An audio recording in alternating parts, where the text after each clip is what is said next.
بسم اللہ الرحمن الرحیم۔ السلام علیکم ورحمۃ اللہ وبرکاتہ۔ انٹرنیٹ کورس میں شرکت کرنے والے تمام شرکاء کو تمام اسٹوڈنٹ کو میں خوش آمدید، ویلکم، بخیر راغلی کہتا ہوں۔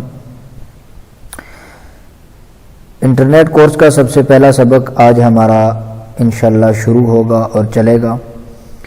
سبق شروع کرنے سے پہلے چند تمہیدی باتیں میں آپ کے سامنے عرض کر دوں، جن میں سے سب سے پہلی بات یہ ہے کہ میرے جتنے بھی کورسز ہیں وہ بنیادی ہیں۔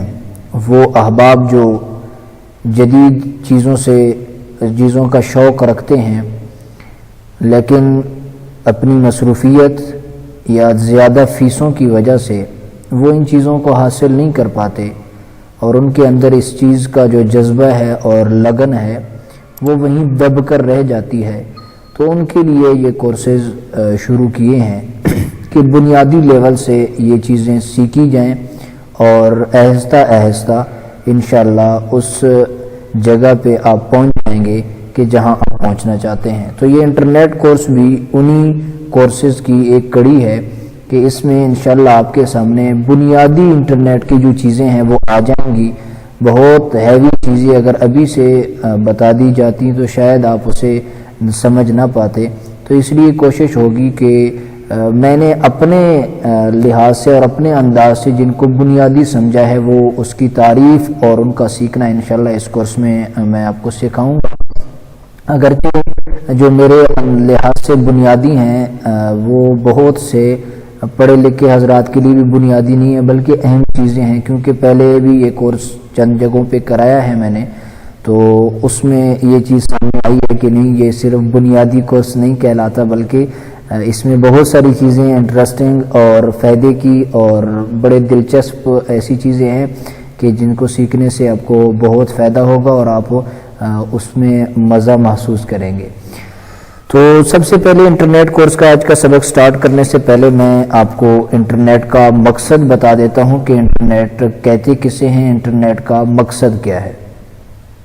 دنیا کے مختلف کونوں میں موجود کمپیوٹروں میں موجود ڈیٹا، اس کو یکجا کرنا انٹرنیٹ کہلاتا ہے۔ یہ انٹرنیٹ کا مقصد ہے کہ دنیا میں مختلف کمپیوٹر ہیں، جگہ جگہ پڑے ہوئے ہیں، اب ان میں ہر ایک میں الگ قسم کا ڈیٹا موجود ہے۔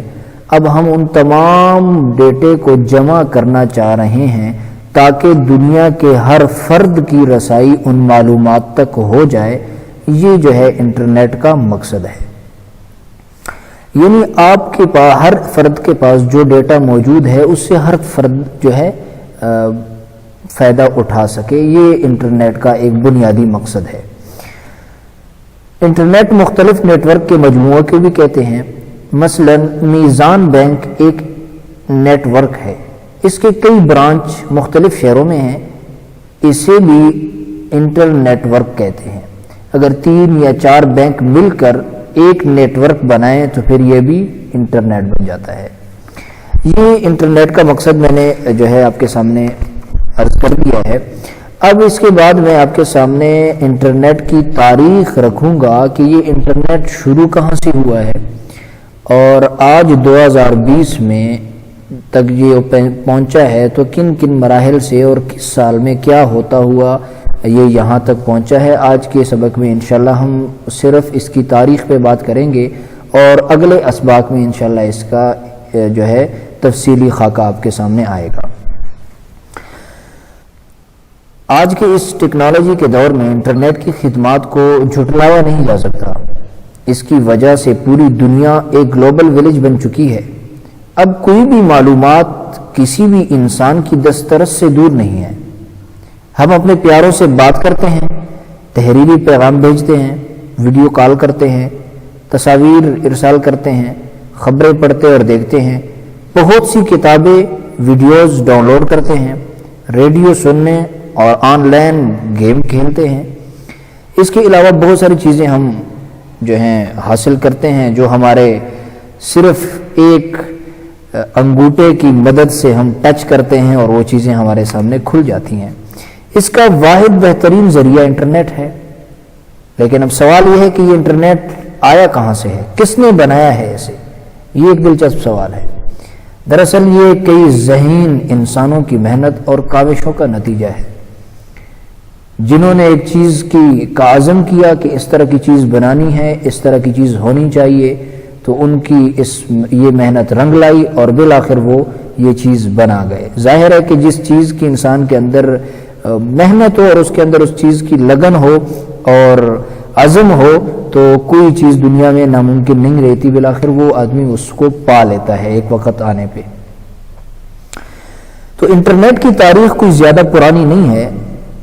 آج سے تقریباً 55 سال پہلے، 55 نہیں، تقریباً 58 سال پہلے 1962 میں JCR لائک نامی ایک سائنسدان تھے جنہوں نے اس کی بنیاد انٹر گلیکٹک نامی نیٹ ورک بنا کر رکھی۔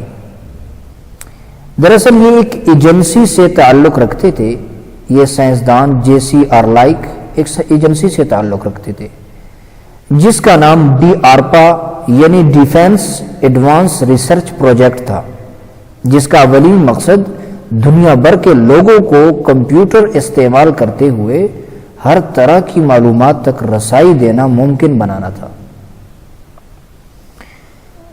بس اس خواب کو لے کر JCR لائک میدان میں اتر گئے اور DARPA کے ہیڈ بنے۔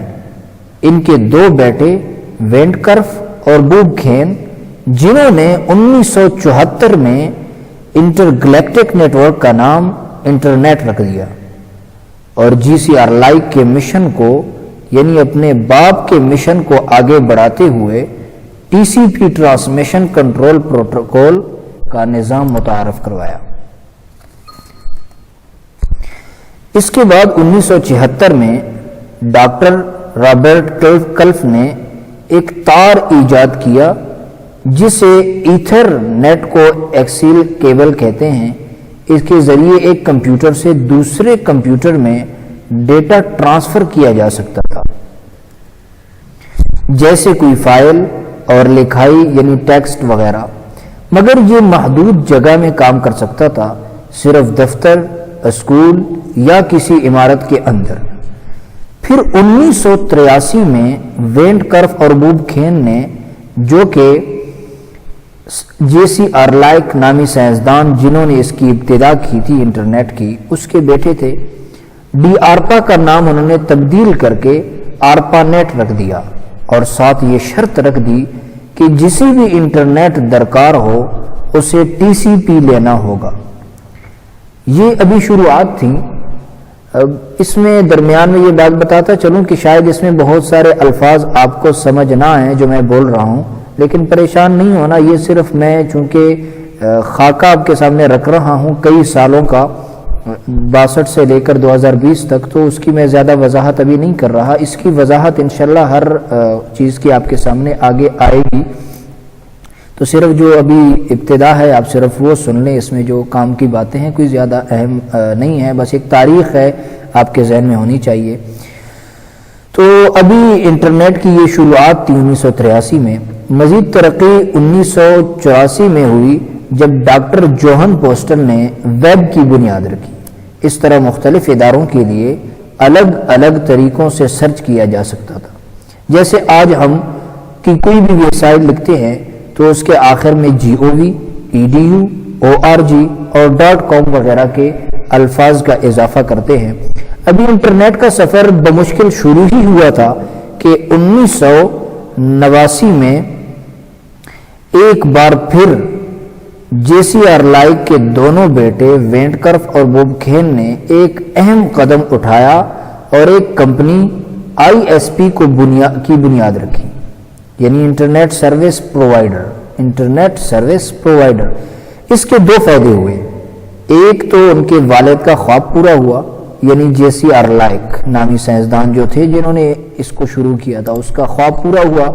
دوسرا، برسوں کی محنت اب کاروبار میں بدلنے والی تھی، کیونکہ انٹرنیٹ کنیکشن اب گھر گھر جا سکتا تھا، بالکل ٹیلی فون وائر کی طرح، اور اس کے ساتھ ایک ریسیور بھی دیا جاتا تھا جس کو ہم موڈیم کے نام سے جانتے ہیں۔ یوں بآسانی کسی بھی صارف کا کمپیوٹر انٹرنیٹ کنیکشن کے ساتھ منسلک ہو جاتا تھا اور کمپنی اس کا بل وصول کرتی تھی۔ یہ ڈائل اپ سسٹم کہلاتا تھا۔ 1991 میں ٹم برنرز نے WWW وضع کی، یعنی ورلڈ وائڈ ویب۔ اس اضافے کے بعد بہت سے کام اب آن لائن ہو سکتے ہیں۔ آپ نے جو بھی ویب سائٹ آپ دیکھتے ہیں تو ویب سائٹ کی شروع میں www ہوتا ہے اور آخر میں .com .edu .org اس طرح کے اضافے ہوتے ہیں۔ اس کی تفصیل انشاءاللہ آئے گی کہ ان کا مقصد کیا ہوتا ہے اور یہ کیوں وضع کیے گئے۔ تو یہ اضافہ 1991 میں ہوا۔ اس اضافے کے بعد بہت سے کام اب آن لائن ہو سکتے تھے۔ اس کامیابی کا نتیجہ بہت سے حیرت انگیز انقلابوں کا راستہ استوار کرنے میں اہم پیش رفت ثابت ہوا۔ سب سے پہلے پیزا ہٹ نے آن لائن سروس کو اپناتے ہوئے پیزا بک کرنا انتہائی آسان کر دیا، مگر ابھی بھی کافی کمیاں تھیں۔ 1996 وہ سال تھا جب پہلی ای میل سروس ہاٹ میل لانچ ہوئی۔ برقی خطوط بذریعہ انٹرنیٹ بھی بھیجا جا سکتا تھا۔ 1998 میں ہمارا جانا پہچانا سرچ انجن گوگل لانچ ہوا، جسے آج ہم استعمال کر کے بہت سارے معلومات حاصل کرتے ہیں۔ یہ گوگل 1998 میں لانچ ہوا اور بنا۔ اسے کس نے بنایا؟ اس کے بنانے والے دو فرد تھے، لیری پیج اور سرجی برین۔ ان دو افراد نے اس سرچ انجن کو بنایا اور اسے ڈیولپ کیا۔ 1999 میں انٹرنیٹ کے تاروں سے تنگ آ کر ایک نوجوان نے ذرا الگ طریقے سے سوچنا شروع کیا۔ وہ سوچ یہ تھی کہ جیسے ریڈیو میں آواز بنا تار کے ایک جگہ سے دوسری جگہ جا سکتی ہے تو بھلا ڈیٹا کیوں نہیں جا سکتا؟ اسی جدوجہد میں اس نے وائی فائی کا جنم ہوا، یعنی کہ وائرلیس فیڈیلٹی، جسے ہم موڈیم پر بھی جس سے موڈیم پر بہت زیادہ فرق پڑا۔ یہ ایک اہم سنگ میل تھا جو آج ہمارے لیے کافی مفید ہے۔ اس کارنامے کو انجام دینے والے کا نام نیپسٹر ہے۔ 2001 میں ویکیپیڈیا ویب سائٹ بنی۔ اس ایجوکیشن کا کوئی بھی معاملہ حل کرنے کے لیے استعمال کیا جا سکتا تھا۔ اب ایک نئے دور کا آغاز ہوا جب 2003 کی آمد کے ساتھ انٹرنیٹ پر تفریح کا سامان مہیا ہونے لگا۔ اس دوران ایپل کمپنی نے iTunes نامی سائٹ میں 2 لاکھ کے قریب گانے اپلوڈ کیے۔ 2004 میں وہ وقت آیا پھر کہ جی میل لانچ ہوا اور ڈیٹا اسٹوریج کی صلاحیت 1 GB کر دی گئی۔ اس سے پہلے ای میل کے لیے ہاٹ میل 1996 میں لانچ ہوئی، لیکن اس نے صرف 2-4 MB کی ڈیٹا سٹوریج دی تھی، لیکن جی میل نے آ کے 1 GB ڈیٹا سٹوریج دی ہے، جبکہ اب وہ تقریباً 15 GB کے قریب ڈیٹا سٹوریج دے رہی ہے۔ اب باری آئی انٹرنیٹ پر ویڈیو کی، تو یہ مسئلہ 2005 میں یوٹیوب کے آنے کے بعد حل ہو گیا۔ یہ عنایت بھی گوگل کی طرف سے کی گئی۔ اس کے لانچ ہونے کا اضافی فائدہ تھا کیونکہ ویڈیو ڈاؤن لوڈ اور اپلوڈ دونوں کی جا سکتی تھی۔ ویڈیو آپ اپنی طرف سے یوٹیوب پہ اپلوڈ بھی کر سکتے تھے اور ابھی تک کر رہے ہیں، اور ڈاؤن لوڈ بھی بغیر کسی خرچے کے آپ کر سکتے ہیں۔ اس سے زیادہ دلچسپ کام 2006 میں ہوا کہ جب فیس بک اور ٹویٹر کا ظہور ہوا۔ انہیں بنانے والے مارک زکربرگ اور جیک ڈارسی ہیں۔ تو ان دو افراد نے ٹویٹر اور فیس بک کو بنایا، اور آج کل آپ دیکھ رہے ہیں کہ ٹویٹر اور فیس بک کا استعمال کتنا زیادہ ہے۔ تو یہ انٹرنیٹ کا بنیادی سفر تھا جو اس نے 1962 سے لے کر 2020 تک طے کیا ہے۔ آج کے سبق میں ہمارا صرف انٹرنیٹ کا تعارف آیا ہے اور انٹرنیٹ کی تاریخ آئی ہے کہ انٹرنیٹ کہاں سے چلا ہے اور کہاں تک پہنچا ہے۔ انشاءاللہ کل کے سبق میں ہم سرچ انجنز کا تعارف شروع کریں گے اور پڑھیں گے تمام سرچ انجنز کو کہ وہ کون کون سے سرچ انجن ہیں جن میں ہم اپنا جو مواد ہے، جو چیز ہم حاصل کرنا چاہتے ہیں وہ سرچ کر سکتے ہیں اور اپنی چیز تلاش کرتے ہیں۔ تو آج کے سبق میں اتنا ہی کافی ہے، اجازت دیجیے، والسلام۔